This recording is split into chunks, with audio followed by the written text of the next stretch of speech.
Hey guys, welcome back to my channel. இன்றைக்கி வந்து date மே 21. So என்கிட்ட வந்து 800 ருபீஸ் இருக்குது. 800 வச்சு 8 நாள் எப்படி ஓட்டுறது அப்படின்றத உங்களுக்கு காட்ட போகிறேன். ஒரு ஃபினான்ஷியல் அட்வைஸ் கொடுக்கலாம் அப்படின்னு யோசிக்கிறேன். சரி, ஓகே, இந்த லாஸ்ட் 1 வீக் ஓட்டணும், அதுவும் 800 ருபீஸ் வச்சு ஓட்டணும். நமக்கு ஒரு பிளான் வேணும். இந்த பிளான் ரெடி பண்ணுவோம். பிளான் பண்ணணும். ஓகே. அண்ட் எனக்கு வந்து எல்லா பில்ஸும் நான் பே பண்ணிட்டேன் இந்த மாதத்துக்கு. Like credit card bills, net bill, phone bill எல்லாமே முடிஞ்சிருச்சு. எல்லாத்தோட டியூஸும் முடிஞ்சிச்சு. வெறும் இந்த ஒரு வாரத்தை எனக்கு ஓட்டினா மட்டும் போதும் இருக்கிற காசு வச்சு. அது எப்படி முடியுதா இல்லையான்றதை நம்ம பார்க்க போகிறோம். வாங்க வீட்டுக்குள்ள போகலாம். பறவைக்கெல்லாம் ஒரு வங்கி இல்ல, அது பட்டினியா கிடக்கு. ஸோ பிளான் போடுறேன். 800 ருபீஸ் இருக்குல்ல, 800 ருபீஸ்க்கு நான் பிளான் அப்படின்னு பார்த்தீங்கன்னா 8 நாள் இருக்குது. நடுவில் வந்து ஒரு சாட்டர்டே சண்டே வந்து இதை நம்ம முக்கியமாக கவனிக்கணும். ரொம்ப ஹைஃபை நான் அப்போ தான் செலவு பண்ணுற மாதிரி பார்த்தேன். ஸோ இந்த 800 ருபீஸ் வச்சு நான் பெட்ரோல் போடணும் என் வண்டிக்கு. ஸோ பெட்ரோல் போட ஒரு 200 ருபீஸ் ஆகிடும். ஓகே, அதுக்கப்புறம் வந்துட்டு இந்த வீக்கெண்ட் வந்து ஒரு 70th பர்த்டே ஃபங்க்ஷன் போகணும். அதுக்கு வந்து அட்லீஸ்ட் ஒரு கிஃப்ட்டுக்கு வந்து ஒரு 500 போய்டும். மீதி 100 ரூபா தான் இருக்கும். 100 ரூபாயில் 7 நாளில் ஒரு நாளைக்கு 14 ரூபா வச்சு நான் என்னத்தை செலவு பண்ணுறது? இந்த தெய்வமே, பார்ப்போம் வாங்க. இதுக்கு ஒரு பிளான் இருக்கும். ஸோ ஆஸ் ஆன் 21 வந்து இதான் என்னோடய பேலன்ஸ் இருக்குது அக்கௌண்ட்டில். நான் ஃபஸ்ட்டு வந்து டெய்லியுமே பார்க்குற வந்து தங்கம் விலை. என்கிட்ட எவ்வளோ காசு இருக்கோ தெரில, இதெல்லாம் பார்ப்பேன். ஆனால் 8 ரூபா வச்சுட்டு இன்றைக்கி கிராம் வந்து 8900 ரூபாய். இதை நான் பார்க்கணுமா? தேவையில்லை இல்லையா? இன்றைக்கி வந்து ஆஃபீஸ் வேறு வந்திருக்கேன்னா, ஸோ நல்லா பசிக்குது. லைட்டாக காஃபி குடிக்கணும் போல தோணுச்சு. கீழே போனால் அது தேவையான ஒரு 20 ரூபா செலவாகும். 14 ரூபா தான் ஒரு நாளைக்கு செலவு பண்ணோம் அப்படின்ற கணக்குன்றதுனால ஆஃபீஸில் வெண்டிங் மிஷின்லேயே காஃபி எடுத்துட்டேன். இதை இப்படியே மெயின்டைன் பண்ணு. எனக்கு அன்றைக்கி உடம்பு வேறு சரியில்லை. ஸோ வெளில போய் மெடிக்கல் ஷாப்பில் வாங்கணுன்னா காசு ஆகும்னு சொல்லிட்டு ஆஃபீஸ்லேயே மெடிக்கல் சென்டர் இருக்குது. இங்கேயே வந்து மருந்து வாங்கிக்கிட்டேன். டோலோவும் சிட்ரிசனும் கொடுத்துருந்தாங்க. ஸோ போட்டு கொஞ்சம் நேரம் உட்காந்துட்டு வேலை பார்க்க ஆரம்பிச்சிட்டேன். நீங்களும் வந்து இதெல்லாம் ட்ரை பண்ணி பாருங்கள். ஒரு பயங்கரமான டிப்ஸு. மாதம் முதல்லனா ஆஃபீஸில் போயிட்டு சிக்கன் ஆர்டர் போட்டு பிரியாணி ஆர்டர் போடுன்னு சொல்லிட்டு இருப்போம். மாதம் கடைசியில்ன்றதால வீட்டில் எதே சாப்பாடு கொண்டு வந்து அதே சாப்பிட்டுட்டு இருந்தோம் எல்லோரும். சோளச்சோறும் பிடிச்ச மாதிரி ரசிச்சு குடிச்சு பாரு. சக்ஸஸ்ஃபுல்லாக ஆஃபீஸில் நீ காசே செலவு பண்ணாமல் கிளம்பிட்டோம். ஆனால் வெளியில் யாரும் செலவாகக்கூடாது. என்ன சொல்கிறேன்? உங்ககிட்ட எவ்வளோ அக்கௌண்ட்டில் காசு இருக்குது மேடம்? நிறைய வச்சுருக்கீங்களா? 20 ரூபாயா? 200. இன்றைக்கி வந்து டே 2 ஆஃபீஸ் போகல. ஸோ வந்து வண்டி எடுக்கிறேன். பெட்ரோல் மட்டும் செக் பண்ணிக்க இருக்கா இல்லையான்ட்டு. பெட்ரோல் இருக்குது, ஸோ போட தேவையில்லை. அம்மா வீட்டில் பசங்களை விட்டுட்டு திருப்பி எங்கள் வீட்டுக்கு வந்துட்டுருக்கேன். வர வழியில் வந்து ஏதாவது ஸ்நாக்ஸ் வாங்கலாமான்னு யோசிச்சுட்டே வந்தேன். சாப்பாட்டுக்கு வேண்டா, கம்முன்னு போய் வீட்டில் சேர்ந்துடலாம் அப்படின்னு என்னோடய டெம்ப்டேஷன்ஸ் எல்லாத்தையும் கண்ட்ரோல் பண்ணிவிட்டு வீட்டுக்கு போயிட்டுருக்கேன்.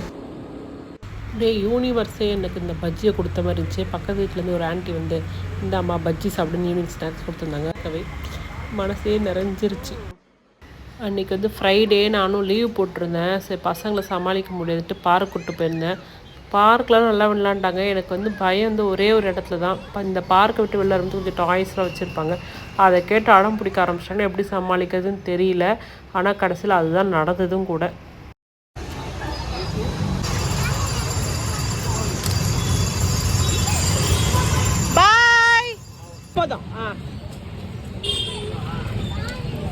கார்லாம் கிடையாது.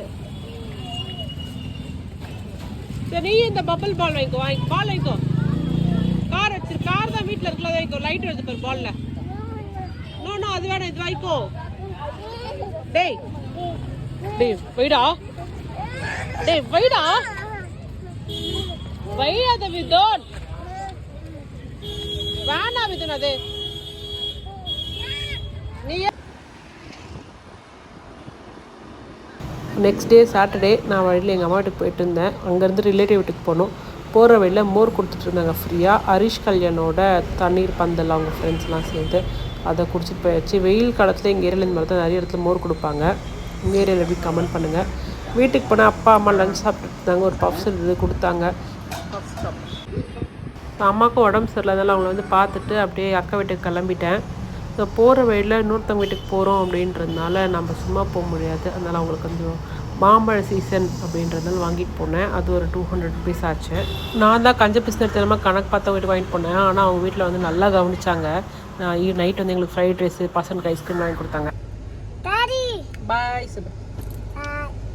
வந்து என் ஃப்ரெண்டோட அப்பாவுக்கு 70th பர்த்டே தான் போயிட்டுருக்கோம். அட்லீஸ்ட் ஒரு கிஃப்டாக வாங்கணும் 500 ருபீஸ்க்கு. பார்ப்போம் என்ன வாங்க போகிறேன்ட்டு. இல்லாட்டி ஏதாவது ஃப்ரூட்ஸ் எதாவது வாங்கிடலாமான்னு யோசிச்சுட்டு இருக்கேன். 500 காசை வச்சு கொடுத்தா மதிக்க மாட்டாங்க வீட்டில். 500 மொய்யாக வைக்கலாம் அப்படின்னா அது நல்லா இருக்காது. அதனால் ஏதாவது கிஃப்ட் வாங்கலாமா இல்லை ஃப்ரூட்ஸ் ஏதாவது வாங்கிட்டு ஒரு 800 வச்சுட்டு எவ்வளோ தான் செலவு பண்ணுறது? உங்களுக்கு தெரியுது, அவங்களுக்கு தெரிய மாட்டேங்குது.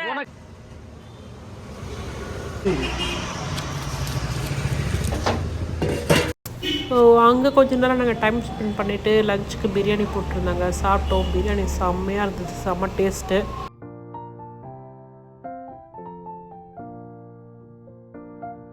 ஸோ 3 மணிக்கு போல் கிளம்பிட்டோம். வர வழியில் லைட்டாக மழை தூறிகிட்டே இருந்துச்சு. நல்லா இருந்தது பார்க்குறதுக்கு. அண்ட் நாங்கள் கிட்டே வரும்போது ஏர்போர்ட்டில் ஒரு பெரிய ஃப்ளைட் போச்சு.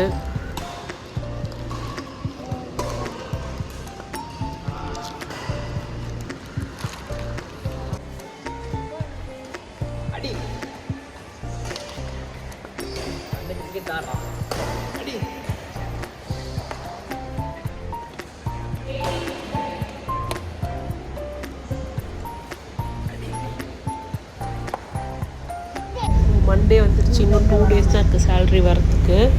காலையில் ஒரு ஃபங்க்ஷன் இருந்தது, சீக்கிரம் போயிட்டு வந்துட்டேன். அண்ட் எனக்கு வந்து கோல்டு ஓவர்னதுனால தலைவலி காதலி ஜாஸ்தி ஆகிடுச்சு. மருந்து வாங்காமல் சமாளிச்சுட்டு இருந்தேன். கடைசியில் வந்து மருந்து வாங்கினா தான் உண்டுன்னு ஆகிடுச்சு. ஸோ ஒரு 20 ருபீஸ்க்கு வந்து ஒரு மருந்தை வாங்கினேன். அது போட்டுட்டு என் காது வலி சரியாச்சு. நைட்டு அம்மா வந்து வர வழியில் கொஞ்சம் பரோட்டா வாங்கிட்டு வர சொன்னாங்க. அவங்களுக்கு மட்டும் 3 பரோட்டா வாங்கிட்டு போயிட்டேன், வெஜ் பரோட்டா. இது ஒரு 45 ருபீஸ் ஆச்சு. ஸோ டே 6 வரைக்கும் செலவானது இவ்வளோ தான். இன்னும் பேலன்ஸ் ஒரு 50 ருபீஸ் இருக்குது. நம்ம வீட்டுக்கு போகிறப்போ பசங்க இந்த மாதிரி ஈவினிங்கில் பார்க்கில் விளாட்றாங்க. அவங்களுக்கு வந்து கொஞ்சம் ஜாலியாக இருக்குது. வந்து என்ன ஃபோட்டோ எடுக்க விளாட்றது அப்படின்னு சொல்லிட்டு இருந்தான். எப்படியோ தப்பிச்சிட்டோன்னு பார்த்தா கரெக்டாக வீட்டு வாசலில் வந்து ஸ்நாக்ஸ் ஒன்று நின்றுட்டானுங்க. ஆளுக்கு ஒரு லேஸ் பேக்கெட்டு ஜூஸ் பேக்கெட்டுன்ட்டு. அவ்வளோதான். இது வரைக்கும் மண்டே செலவு பண்ணிட்டேன். இன்னும் ஒரு நாள் ஓட்டினா போதும் அப்படின்னு இருக்கேன். அவ்வளோதான். இன்றைக்கி டியூஸ்டே. நான் இன்றைக்கி ஆஃபீஸ் போகிறேன். பசங்க வந்து அம்மா வீட்டில் விட்டுட்டு நான் ஆஃபீஸ் போயிட்டு இருக்கிறேன். சில டைம்லலாம் இப்படி தான் அழுவானுங்க. பார்க்கவே ரொம்ப கஷ்டமாக இருக்கும். ஆஃபீஸ்க்கு போகிற வழியில் இங்கே ஒரு கடை இருக்கும், பேக்கரி கடை. இங்கே ஃப்ரெஷ்ஷாக பக்கோடா போடுவாங்க, நல்லாயிருக்கும். பேலன்ஸ் இந்த 35 ரூபா. அப்புறம் பர்ஸில் தொலை பத்து ஒரு 15 ரூபா கிடச்சிது. 50 ரூபாய்க்கு பக்கோடா வாங்கிட்டு போயிட்டு லஞ்சு சாப்பிட்றதுக்கு. ஸோ மொத்த பேலன்ஸ் கழிச்சாச்சு. ஆஃபீஸ்க்கு வந்ததுனால ஃப்ரெண்ட்ஸ் எல்லாம் டீ குடிக்க போகலான்னு சொன்னாங்க. நம்ம வேடிக்கை பார்க்க மட்டும்தான் போகிற எதுவும் வாங்கலை.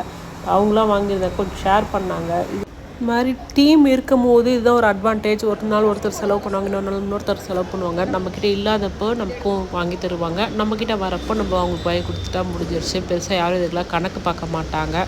இது வந்து எங்கள் டீமில் எப்போவுமே நடக்கும்.